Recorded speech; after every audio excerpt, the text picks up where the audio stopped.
24/9. It is 16 minutes past 4, and it's that time of day for Creation Ministries International. And this afternoon we have Dr. Taz Walker on the line.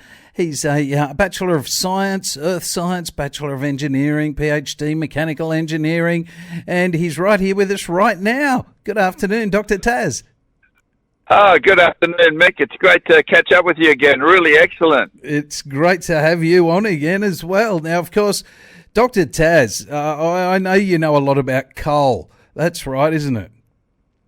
I was involved in power stations and we burned a lot of coal in my time. Yeah, that's right. Millions of tons of it. Well, I had a bunch of questions for you this week all ready to ask about coal, because a lot of us, well, we're sort of sitting on top of the, giant Sydney coal basin here, and a lot of us don't even understand what's underneath us. And we hear a lot of stories about, the environment and climate change and burning coal. And then we hear stories about how our coal is some of the best coal in the world, and we have black coal and other countries have brown coal, and some coal can be burnt cleanly and some can't. Can you tell us what the difference between coal is? Well, that's very interesting. As you say, you're in the Sydney Basin, and you're on the Newcastle end of it, and then the basin. It's like a saucer that goes down, and it goes basically under Sydney Harbour, and then it starts coming up the other side through Illawarra and Wollongong, that area. So it's quite a very large area where there's been a lot of sediment deposited, and with the sediment, there's a lot of vegetation washed in. And that's over, with the heating and that, its chemical reaction has changed it into coal. And so they mine the coal up in the Newcastle area. It's famous for coal and coal exports, and they're still exporting coal from there. I've seen the great big heaps of it. And the same thing happens down on the south coast, which is, as you say, it's a black coal. And that's the different sorts of coal. It depends on what's buried with it. Like with Newcastle and with the Illawarra area, it's a black coal, and it's usually still got a lot of gas in it, and it's been heated such that it's not produced a lot of liquids that come out of it, volatiles and gases. They're still in it. But and so it's very good for producing, for using in power stations and things like that. But if you go down to Victoria, I don't know if I'm allowed to say that. If you go down to Victoria, there's a lot of vegetation being washed into an area, and it's not been buried as deeply as in Sydney, in the Sydney Basin, and so it hasn't had as big a chemical transformation, and it's not been as compressed. And so it's a brown coal, and it's much more difficult to burn in a power station, hasn't got as many uses as the black coal, it's not as easy to transport, and that sort of thing. But that's another form of coal, which is brown coal. You can get coal if it's heated a lot, like if it drives off the liquids, and it forms like a coal called anthracite. And there's some of that's present in different places of Queensland and that, and it's good for other purposes. It's particularly useful for it was good for firing up trains as they travel around, but they don't use diesel engines now, and they use electric trains now. But they used to use steam trains, and that sort of coal was very good for that. Right. Now, Dr. Taz, we might just go for a quick break because you've got your signal's a little bit wonky. And we have Dr. Taz Walker on the line, who is as close to an expert as you'll get in, anything coal. He, worked, in the power station industry, sort of looking at coal. He's got a lot of expertise in looking under the ground and can tell us all about different types of coal. And we've just learnt about different coloured coal and how some coal burns better and some coals apparently burn hotter. And so I've heard, Dr. Taz, Australia has some of the best coal in the world when compared to other countries. Yeah, well, it's certainly very desirable, and there's a lot of reasons for that. Some would be the quality of the coal, the fact that it's open cut mining, and it's good quality, hasn't got a lot of ash in it, and it's well presented, well refined, and that sort of thing. The washing of the coal. But the other thing is, I think Australia has got a stable government, and so people can have, guarantee of good supplies, and it's a reasonable price. It's easy to load into big ships and take it across the ocean. So there's a lot of reasons why Australian coal is very desirable, and those are some of the factors that are involved.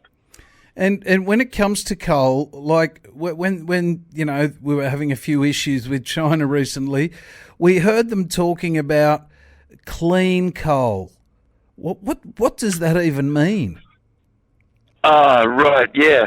Well, of course, coal is buried in the ground, and actually, we can talk about it in a little while, but it was actually formed during Noah's flood. Most people don't realise that, but Noah's flood was a huge catastrophe. It ripped up the pre-flood vegetation on the world and buried it on continents all around the world. And so in that process, it involves a lot of ash with it. It's got a lot of volcanic ash. It's got a lot of mud and sandstone that are mixed in with the coal in bands within the coal, in layers within the coal. And so sometimes it makes it really hard to dig it out. You know, the coal, you want the coal, the black stuff, but you don't want the ash, you don't want the bands, and it's difficult to separate the two. And so they do that by washing it, and that's one process that they use for cleaning the coal, cleaning the ash out of it. So that's one meaning of the word clean coal.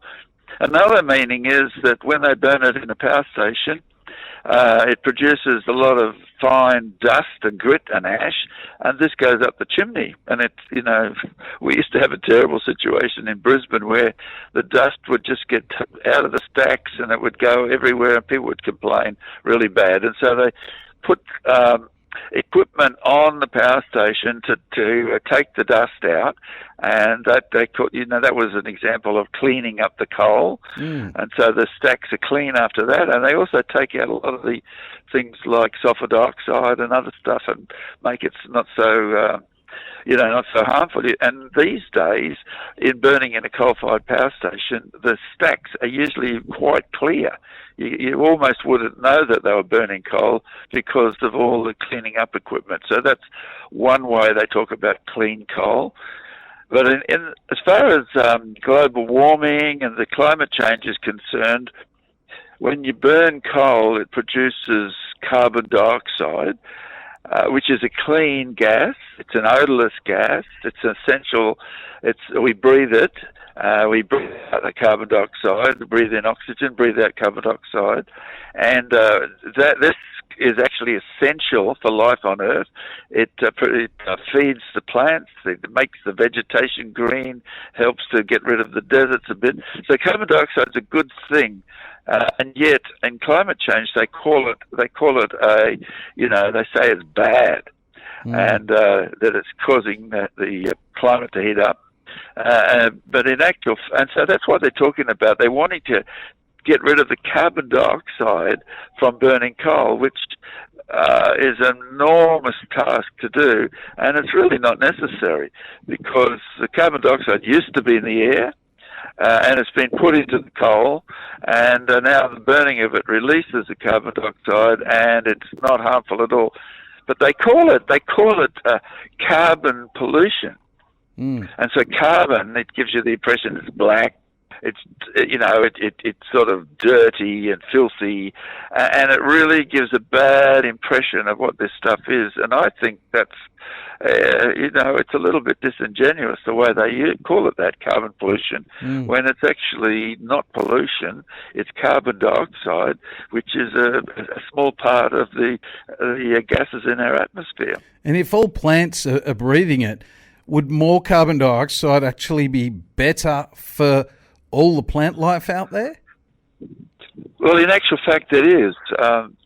due to the carbon dioxide has been increasing over the last 100 years or more, something like that, and it's the concern that it's going to cause heating of the Earth, but that's not strong evidence for that. But it has caused a greening, a great increase in the amount of plants and that which cover the Earth, a pushing back of the deserts and arid areas. So carbon dioxide is it is a very beneficial in that way. Yeah, wow. We have Dr. Taz Walker on the line. Dr. Taz is from Creation Ministries International, and Dr. Taz has had a lot to do with coal. Yes, he's a Bachelor of Science, Earth Science, Bachelor of Engineering, PhD in Mechanical Engineering, and spent a lot of time looking at coal seams and helping the guys in the power stations work out which coal was the right coal and the wrong coal. And oh, Dr. Taz, I'd like to find out, when it comes to coal, we fly over a big coal mine just north of the Central Coast here on it's sort of in our region, the Hunter region, and we can fly over these mines and they are hugely deep. I mean, I don't know if they're a half a kilometre deep, but when you fly over them, they look like it. They just look massively deep. And, we've heard stories from the evolutionists. As you go down the freeway, you see the layers in the sandstone. And we get told that, each layer is a different age, a whole different sort of age to another layer. And, there might be 1 million years between the bottom layer and the top layer, for instance. In a coal sort of mine, when you look at all that coal and there's layers in there, is there any evidence of it being a different age at sort of one depth to another depth? Well, Mick, there's some amazing evidence that indicates that it isn't of different age, and one of them is the existence of, they have occasionally you find fossil tree trunks in the coal. Yeah. Sometimes they're lying down, sometimes they're sitting up vertical, and they didn't actually grow in place because they don't have a root system on them. They've been washed in place, and they actually go through several coal seams. This is particularly Swansea Heads. There's some examples there, and so it indicates that it couldn't have been millions of years between these coal seams because the tree is still in good condition. And geologists, ordinary geologists who do believe in millions of years, they realize it's a problem, and they sort of pointed out the issue and say sedimentation must have been very rapid indeed. And indeed it was rapid, because you see, the thing is, it's not millions of years, but it's a monstrous catastrophe. And a catastrophe washes away the millions of years. Yeah. And as a matter of, and that was during Noah's flood. The vegetation on the earth was ripped up. It was a terrible, terrible catastrophe, and that's what forms the coal. And it was all deposited in different places, and so you can see it there. And as a matter of fact, in the Sydney Basin, I think it's something like 5 kilometres thick from the top to the bottom. Wow. And you've got these amazing coal seams. Some are thick, some might be 2 or 3 meters thick in the Sydney Basin, some might be thin, but in other areas you can get coal seams up to 30 meters high, 50 meters high, enormous coal seams. And this is evidence of the stuff being washed into place. Yeah. The interesting thing is, the question is, how did all this vegetation accumulate there? What was the condition that caused it to accumulate? Yep. And so mainstream geologists come up with the idea that it formed in a swamp, because that's the only way they can think of how the vegetation would not rot away and just disappear. Yep. And so they think that it fell in the swamp, and the swamp built up, and it built up over millions of years, and it formed these coal seams. But there's so much about that idea that really stretches the imagination incredibly. And because how did it build up so gradually? And why is the plants that are in the coal seams, why are they plants that grow? They don't like getting their feet with their roots wet. They grow on the sides of mountains. And so there's, it fits very neatly with the catastrophe, Noah's flood catastrophe. And so coal is, I like to call it a memorial to the flood. Yeah. Which indeed, that's what it was. Yeah. I know with our old property, we used to live at a place called Palmdale here on the Central Coast. And before the freeway was put in, our property used to flood quite a bit. And I can remember after the floods, quite often you'd go for a walk around the property and you'd come up to a portion of the property where there was this giant pile of, logs and sticks and everything else. And for whatever reason, it's like there was a little eddy in the creek or something as it was flooding. And they used to always end up with these just giant piles in one spot. You wouldn't have an even spread of all the sticks after a flood. They'd all end up in one giant spot. I don't know why, but it had something to do with the way the currents would eddy around a hill, and they all just dropped in one place. Yeah, that's exactly right. That's the way it works. But during Noah's flood, these eddies were monstrous. Instead of being, 10 metres across, 20 metres, 100 metres across, you're talking about them being kilometres and kilometres across. Wow. And so that's why you get the coal deposits over such a huge area. One of the other amazing things is that, coal, they say it's 100 million years old, 200 million years old. That's the sort of ages they put on it. And so when they were developing carbon-14, carbon dating, and they had their instruments to measure the amount of carbon-14 in samples, they thought, wow, we'll get some coal and we'll use that as our zero measurement, because there would be no carbon-14 left after even 100,000 years, let alone a million years, or not 100 million years.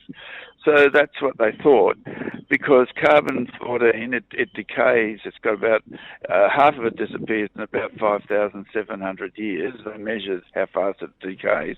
And so in 100,000 years, there'd be nothing left. But what they found was that all the coal has got measurable carbon-14 in it. And that's really strong evidence that it's not millions of years old. Yeah, because you've got to ask, how can it possibly be there when the half-life would literally have removed it all?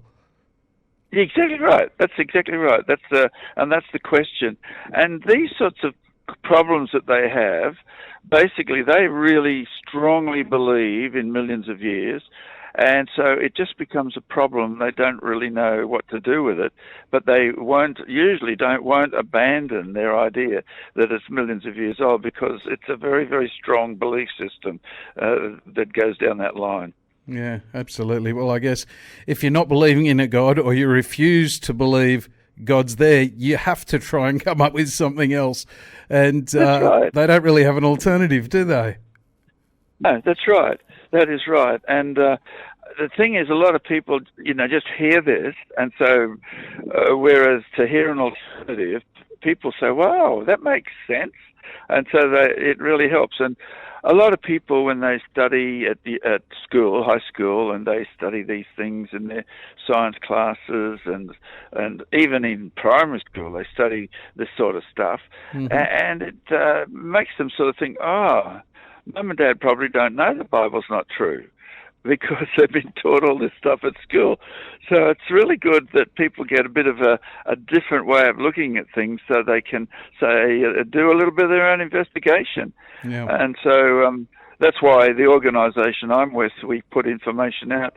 It's at a website called creation.com, and people can look up coal, carbon-14, polystrate logs and things like that, things which go through many strata polystrate. And there's a lot of amazing evidence that indeed the Earth is not millions of years old. It's young, like the Bible said. Yeah. Wow. Well, Dr. Taz, another awesome week. And we've got you again next week. I know there's a few things I didn't even get around to asking you this week, but I thank you so much. We have a great time. Yeah, we have a great time. You are so good at having conversation with Mick. Thank you, Dr. Taz. Well, look, we all love it when you're on, and I certainly learn a lot. I'm sure everybody else does too. Hey, if anybody's got any questions, Dr. Taz will be with us again next week, next Tuesday at about 4:10. We'd love you to send your questions through to our text line. Just SMS 0401 949 949. Thank you, Dr. Taz. Thank you. Good on you, Mick. Good to see you next week.